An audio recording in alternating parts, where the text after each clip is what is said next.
어닝에서 얼마나 명확한 정보를 제공할 수 있을까요? 테슬라가 비장의 카드로 가지고 있다고 보십니까?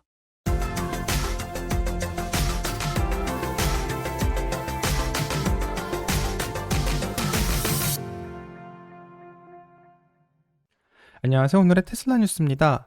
자, 오늘 테슬라는 217.96을 기록했고요. 오늘 하루 0.41%의 하락이 있었습니다. 자, 이제 미국 시간으로 23일이면 테슬라에서는 어닝을 발표할 예정이고요. 테슬라 IR에 가시면 2024년 10월 23일 미국 시간으로 수요일 테슬라는 어닝을 발표할 예정이라는 것을 알 수 있습니다. 자, 테슬라의 헤드쿼터가 있는 텍사스 중부 시간으로 오후 4시 30분 발표할 예정이기 때문에 미국 서부 시간으로는 오후 2시 30분으로 어닝콜이 예정되어 있고 한국 시간으로는 24일 새벽 6시 30분으로 예정되어 있기 때문에 아마 많은 분들이 시청하시기는 쉽지 않을 것 같고 오늘의 테슬라 뉴스에서는 3분기 어닝콜을 잘 정리해서 방송하도록 하겠습니다. 자, 현재 테슬라의 투자자들은 2024년 3분기 실적 발표에서 일론 머스크에게 듣고 싶어하는 것들이 있다고 하는데요. 테슬라는 위 로봇 이벤트에서 로보택시 버전인 사이버캡과 로보밴 또 옵티머스 로봇을 활용한 새로운 기술을 선보인 직후 이제 실적을 발표할 예정이라서 이와 관련된 많은 질문들이 나올 것으로 예상됩니다. 자, 그래서 현재 테슬라의 질의응답 시간에서 많은 이야기와 또 질문이 나올 것으로 예상되고 있는데요. 이 가장 중요한 질문은 모델2의 출시 계획이 과연 언제인가? 바로 이 질문이 투자자들이 가장 물어보고 싶은 질문 1위에 올라와 있고 현재 투표수도 가장 높기 때문에 아마 관련된 대답이 나올 것만 같습니다.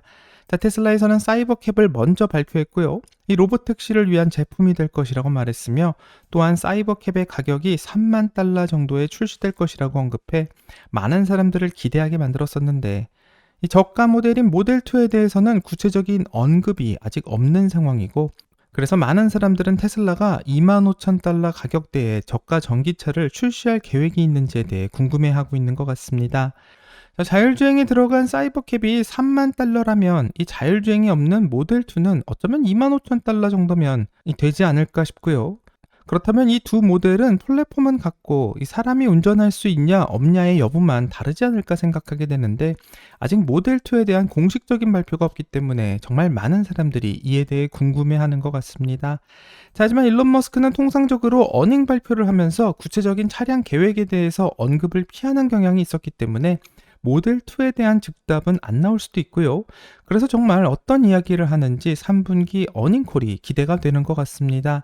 자, 다른 문제는 테슬라 서비스 관련 문제에 대한 이야기가 나오고 있는데요. 테슬라의 차량에 문제가 생겨서 서비스를 받게 될 경우 오랜 시간 동안 기다려야 하는 경우가 많아서 회사의 큰 문제로 지적되어 왔었고 더 많은 테슬라 차량이 늘어나면서 서비스의 수요도 증가하고 있지만 테슬라에서는 아직 이 부분에 대해서 효율적인 해결책을 찾지 못하고 있기 때문에 이 관련된 질문이 나오는 것 같습니다. 또 테슬라의 로드스터는 오랫동안 출시가 기대되어 왔었지만 아직까지 실질적인 출시에 대한 정보가 부족한 상황이고요. 테슬라는 2014년 말에 로드스터를 공개할 계획이라고 밝혔지만 구체적인 일정이나 내용은 아직 미확정인 상황이기 때문에 투자자들은 이에 대한 명확한 업데이트가 3분기 어닝콜에서 나오기를 원하고 있습니다. 자, 마지막으로는 사이버트럭의 세금 공제와 관련된 문제인데요. 이 사이버트럭은 파운데이션 버전이 아닌 일반 사이버트럭을 공개하면서 현재 가격을 많이 낮춘 상황이고 현재 79,990달러로 책정이 되어 있습니다. 자, 이 가격이 재미있는 것은 바로 미국의 IRS의 요건에 따르게 된다면 세금 공제 혜택을 받을 수 있는 차량은 밴 또는 SUV 및 픽업 트럭의 경우 권장 소매 가격인 MSRP가 8만 달러 이하여야 한다고 공지하고 있는데요. 테슬라의 전기 픽업 트럭인 최상위 모델 이 사이버 비스트는 MSRP의 가격이 상한선을 초과해서 혜택을 받을 수가 없지만 이 테슬라의 사이버 트럭 4륜 구동 같은 경우에는 79,990달러로 8만 달러 이하의 가격에 들어가 있기 때문에 이 정부로부터 세금을 공제받는 것이 현재 가능한 상황입니다. 자, 하지만 아쉽게도 미국의 IRS인 국세청에 들어가서 이 세액 공제 대상이 되고 있는 차량의 명단을 한번 살펴보면요. 이 10월 17일 일자로 업데이트된 목록에 테슬라의 사이버 트럭에 대한 모델이 포함이 안 돼 있는 것을 볼 수 있고 자, 그래서 새로 사이버 트럭을 구매한 테슬라의 소비자들은 현재 7,500달러의 세금 공제 혜택을 받지 못하고 있다고 합니다. 자, 그래서 테슬라는 이에 대한 명확한 설명과 또 어떻게 해결을 해야 할지 그런 방안을 제시해야 한다는 목소리가 나오고 있고요. 이 관련돼서 3분기 어닝콜에서 이에 대한 답변을 하게 될 것으로 예상하게 됩니다. 자, 그럼 월가에서는 테슬라의 3분기 어닝콜을 과연 어떻게 전망하고 있는지가 궁금한데, 우선 웨드부시의 댄 아이브스는 테슬라의 3분기 어닝을 예상하면서 이 앞으로 1년 동안 테슬라의 이야기가 예전과 다르게 많은 변화가 있을 예정이라고 말하지만, 이 테슬라는 이번 분기에 중국 시장에서의 강력한 성장을 보여주었고, 중국은 테슬라의 낙관적인 전망에 핵심 역할을 하게 될 것이라 전망하며, 그래서 이번 3분기부터는 이 테슬라의 마진이 상승할 것으로 예상한다, 이렇게 말하고 있고요. 이 3분기 어닝 발표에서 좋은 마진을 발표할 것으로 예상하는 댄 아이브스의 긍정적인 이야기를 들어볼 수 있었습니다. 자, 댄 아이브스가 이렇게 말하는 이유는 테슬라가 중국에서 3분기 3주차에 13,200대의 신규 차량 등록을 발표했기 때문인데, 2024년 10월 14일부터 20일까지 테슬라는 중국에서 13,200대의 신규 차량 등록을 기록했다고 발표했고, 이는 10월 13일에 끝났던 그 지난주에 8,500대와 한번 비교해 봤을 때 55.29%나 수치가 증가했기 때문에 굉장히 긍정적이라고 생각할 수 있습니다. 자, 2023년 4분기부터 2024년 4분기까지 그 주마다 발표된 판매량을 한번 보면 바로 셋째 주에 테슬라의 2024년 4분기가 가장 많은 판매를 보여주고 있는 것을 볼 수 있는데요. 작년이 2023년 4분기의 셋째 주와 한번 비교해 본다면 41%의 판매가 늘어난 것을 알 수 있어 작년보다 더 좋은 성장의 모습을 보여주고 있다는 것을 알게 합니다. 자, 댄 아이브스는 중국의 판매가 늘어나고 있는 것과 또 마진이 늘어나고 있는 것을 긍정적이라고 판단하고 있을 때, 이와는 반대로 부정적으로 보는 월가의 애널리스트도 있으며, 게리 블랙은 테슬라의 3분기 어닝이 아마도 예상에 미치지 못할 거다라는 전망을 하고 있습니다. 자, 게리 블랙은 테슬라의 3분기 EPS 추정치를 0.56달러로 평가하고 있는데요. 이것은 월가가 예상하고 있는 0.6달러보다 낮은 예상이고요. 또 테슬라의 3분기 자동차 부분의 크레딧을 제외한 마진은 14.2%로 월가의 컨센서스인 14.9%보다 낮을 것이라고 보고 있습니다. 자, 이렇게 마진이 부족할 것이라고 예상하는 이유는 현재 테슬라가 전 세계적으로 0.99%의 대출 금리를 제공하고 있기 때문이고요.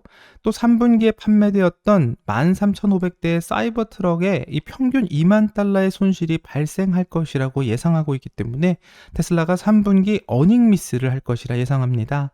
이렇게 게리 블랙은 댄 아이브스와는 다른 생각을 가지고 있는데요. 아마도 내일 발표를 통해서 누가 맞는 의견을 제시했는지 확인할 수 있을 것 같습니다.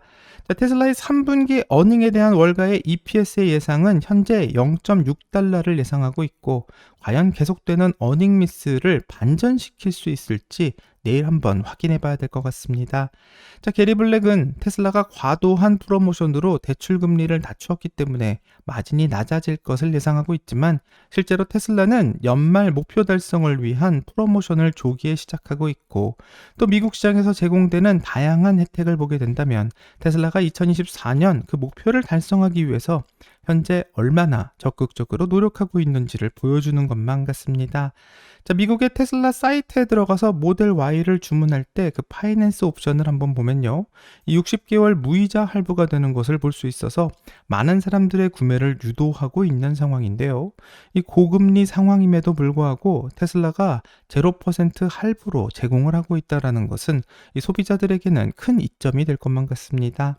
자, 하지만 실제로는 테슬라에서 0% 금리를 제공하고 있는 것은 아닌데요.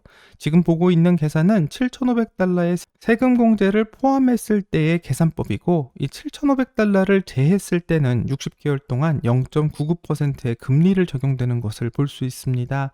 자, 게리 블랙은 이렇게 0.99%의 낮은 금리를 제공하기 때문에 테슬라의 마진이 하락될 것이다라는 것을 예상하고 있고, 3분기를 부정적으로 보고 있는 이유가 되고 있습니다. 자, 하지만 이렇게 저금리로 마찬가지로 차량의 할부를 돕고 있는 것은 테슬라가 올해 목표하고 있는 차량의 판매를 완성시키기 위해서는 꼭 필요한 부분이라고 생각되는데요. 이 제로금리는 실제로 차량의 가격을 인하하는 것보다 소비자에게 좋은 반응을 얻고 있기 때문에 이는 테슬라가 4분기에 목표하고 있는 차량 판매를 달성할 수 있는 강력한 키가 될 것으로 보입니다. 자, 테슬라는 올해 말까지 기존의 테슬라 오너가 새로운 차량을 구입할 경우에는 FSD를 무료로 이전하는 서비스도 제공하고 있고요. 또 모델 3 퍼포먼스의 경우에는 FSD를 구매한 소비자에 한해서 무료로 차의 색을 선택할 수 있는 옵션도 제공하고 있고, 또 지금 테슬라를 구매하는 분들에게는 1년 무료 프리미엄 커넥티비티를 제공해 넷플릭스나 유튜브 뮤직을 이용해 음악을 들을 때 인터넷을 사용할 수 있게 되고요. 또 미국의 군인 및 군인 가족이 테슬라를 구매할 경우 $1,000를 특별 할인해서 나라를 위해서 일하는 군인들에게 이 특별한 서비스를 제공한다고 합니다. 자, 이런 프로모션은 테슬라가 올해 목표하고 있는 180만 대 차량 인도를 달성하기 위함이고요. 이 4분기까지 판매가 늘어날 수 있게 많은 혜택을 제공하고 있는 상황입니다. 자, 이런 테슬라의 마케팅과 또 3분기 어닝에 대해서 월가는 어떤 평가를 내릴지가 궁금해지는데, 그래서 월가에서 예상하고 있는 테슬라의 3분기 어닝에 대해서 들어보려고 하며, 영문 음성과 한글 자막의 인터뷰는 영상이 시작되기 전 회원님들에게 먼저 선공개되었고요. 회원에 가입하시게 된다면 원본 영상을 시청이 가능합니다. 그럼 라이센스 문제로 한국어로 더빙된 영상 시청하려고 하며 영상을 시청하시기 전에 꼭 구독과 좋아요로 응원해 주시기 바랍니다. 그럼 영상 볼게요. 이번 주 테슬라 실적 발표가 주목받고 있으며 제너럴 모터스가 기대치를 다소 높여놨습니다. 저희와 함께하는 분은 모닝스타에서 에너지 및 자원을 담당하는 주식 전략가 세스입니다. 세스, 쇼에 다시 돌아와 주셔서 감사합니다. 테슬라를 볼 때 우리는 이것을 자동차 사업으로 보고 있나요? 아니면 로봇 사업으로 보고 있나요? 자동차가 여전히 주요 제품이며 그것이 수익과 궁극적으로 이익의 주요 동인이 될 것입니다. 그러나 장기적으로는 일론 머스크는 회사를 소프트웨어 및 로봇 회사로 전환하려는 투자를 하고자 합니다. 자동차에서 점차 벗어나려고 하지만 그럼에도 불구하고 우리는 10년 동안 자동차가 여전히 주요 사업이며 주요 이익 원천이 될 것으로 보고 있습니다. 알겠습니다. 지금 주식은 굉장히 변동성이 큰데요. 테슬라의 밸류에이션에 대한 기본 기대치는 어떤가요? 지금 시점에서 현실적인 평가가 어떻게 나올까요? 여전히 큰 성장 잠재력을 가진 기업으로 평가해야 할까요? 저는 여전히 많은 성장 잠재력이 있다고 봅니다. 2025년에는 인도량 증가가 크게 가속화되지는 않을 수 있습니다. 그러나 테슬라가 내년 출시 예정인 더 저렴한 차량을 계획대로 출시하고 2026년에 인도량을 대폭 늘린다면 우리는 그 전년도들에서 보았던 두 자릿수 인도량 증가율이 다시 회복되는 것을 볼 수 있을 것입니다. 그리고 에너지 생성 및 저장 사업이 계속해서 두 자릿수의 견고한 확장과 매치를 이어가면 테슬라는 여전히 주가에 반영된 이러한 높은 성장 수준을 유지할 가능성이 큽니다. 저는 여전히 테슬라가 매우 높은 성장주라고 생각합니다.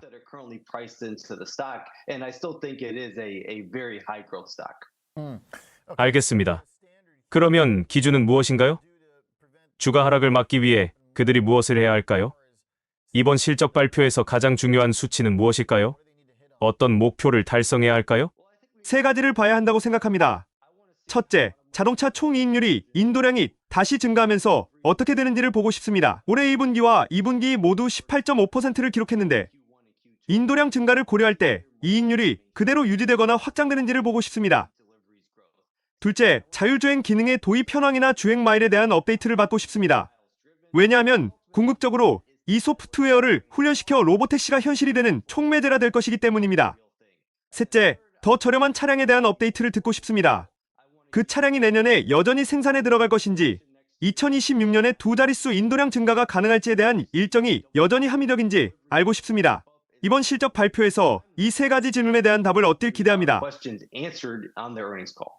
알겠습니다. 그럼 인도량과 실제 차량 생산을 보면 중간 한 자릿수 성장률을 보고 있나요? 이번에도 같은 성장세가 이어질까요? 왜냐하면 인도량이 기본적으로 한 자릿수 후행 수치를 기록할 텐데요. 앞으로의 전망도 비슷한 성장세로 이어질까요? 4분기에는 비슷한 성장률을 볼 수 있을 것 같으며 테슬라는 2024년에 다시 약 180만 대의 인도량을 달성할 수 있을 것으로 보입니다. 2023년과 비교했을 때 성장세는 보이지 않을 수 있지만 적어도 하반기에는 두 분기 동안의 성장을 볼 수 있을 것이며 2025년을 향해 나아갈 것입니다. 따라서 올해 남은 기간 동안 결과가 크게 개선될 것이며 2024년보다 2025년에 더 나은 결과를 기대할 수 있을 것 같습니다. 알겠습니다. 당신은 그들이 이러한 성장 기대에 부응할 수 있을 것이라는 합리적인 신뢰를 가지고 있는 것 같지만 당신의 목표 주가는 $200이고 평가는 2개의 별이죠. 즉, 이것은 다소 신중한 입장으로 보이는데요. 그들이 정말 인상적인 성과를 내기를 기다리고 있나요? 아니면 수익 기대에 대해 어떻게 생각하고 있는지 설명해 주실 수 있나요? 네, 제 $200 공정 가치를 보면 장기적으로는 그들의 장기적인 비용 절감 및 단위당 비용 절감 이니셔티브가 진행됨에 따라 이익률이 확장될 것으로 가정하고 있습니다. 저장소 사업은 저장 배치가 급격히 증가하며 연평균 약 30%의 성장률을 기록할 것이며 더 저렴한 차량이 2026년에 인도량 성장을 이끌 것이라고 기대하고 있습니다. 그래서 여전히 많은 성장이 주가에 반영되어 있다고 보지만 큰 변수는 FSD, 소프트웨어와 로보택시에 대한 시장의 기대치입니다. 로보택시 데이 이후 주가가 하락한 이유도 어느 정도는 시장이 더 명확한 가이던스를 기대했기 때문입니다. 시장은 웨이모와 경쟁할 로보택시 출시 경로에 대한 더 명확한 가이던스를 기대했지만 2026년이 될 수도 있다는 이야기와 머스크가 미래 예측을 잘못한다는 농담 정도로 끝났습니다. 현재 FSD에서 로보택시가 곧 도로에 등장할 것이라는 구체적인 계획보다는 좀 더 추상적인 이야기를 들었습니다.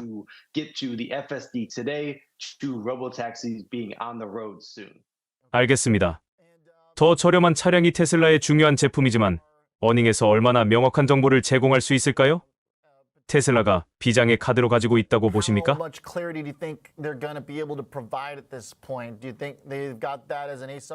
지난 이벤트에서는 그다지 중점적으로 다루지 않았지만 분명히 AI 관련 주제가 중심이었죠. 맞습니다. 지난 분기에는 제품 출시 이벤트가 아니면 신제품에 대한 세부 사항을 공개하지 않겠다고 했습니다. 그래서 가격이나 주행거리 또는 이 새로운 차량에 대한 사양은 기대하지 않지만 적어도 일정에 대한 업데이트는 기대하고 있습니다. 테슬라가 내년 초에 이 새로운 차량을 생산할 일정이 유지된다면 괜찮겠지만 만약 경영진이 일정이 내년 말이나 2026년이 될 수도 있다고 언급한다면 일정 지연에 대한 시장 반응이 나올 수 있습니다. 알겠습니다. 분석 감사드립니다. 꽤 합리적인 전망인 것 같네요. 자, 영상을 다 봤는데 테슬라는 현재 자동차 회사라는 이미지에서 점차 벗어나려고 하고 있고 위 로봇 이벤트를 발표하며 테크 회사라고 말하고 있지만 아직 여기서 수입이 발생하고는 있지 않기 때문에 앞으로 10년 동안은 계속 자동차가 여전히 테슬라의 주요 사업이며 이게 원천이 될 것이라고 판단한다 말합니다. 자, 그래서 월가에서는 테슬라를 자동차 회사로만 보고 있고 그래서 자동차가 몇 대가 팔렸는지와 마진이 현재 얼마인지가 인공지능이나 로보택시보다 더 중요하다라고 말하며 실제로 테슬라의 이벤트에는 큰 관심이 없었던 것 같습니다. 자, 테슬라의 주가는 다른 주식들에 비해서 굉장히 변동성이 큰 상황인데요. 이 많은 개인 투자자들이 테슬라에 투자를 하고 있는 이유도 있지만 또 테슬라라는 기업에 대해서 현실적으로 어떻게 평가하는지에 따라 모두 다른 예상을 하고 있기 때문이기도 하고 이 단순하게 자동차 기업으로만 봐야 할지 아니면 큰 성장의 잠재력을 가진 기업으로 평가해야 할지 그 사람마다 의견이 다른 것 같습니다. 자, 자동차 기업으로만 봤을 때 테슬라는 2025년에 모델2에 대한 이야기가 아직 나오지가 않은 상황이고 또 사이버캡은 2026년에 나온다고 하니 인도량 증가가 크게 가속화되지는 않을 수 있다는 판단을 현재 월가에서는 내리고 있고요. 이 테슬라의 마진은 올해 1분기와 2분기 모두 18.5%를 기록했지만 테슬라의 인도량이 1분기와 2분기보다 3분기에 증가되었다는 것을 고려할 때 과연 마진이 그대로 유지되었는지 아니면 더 좋아졌는지가 이번 어닝의 중요한 키라고 설명하고 있습니다.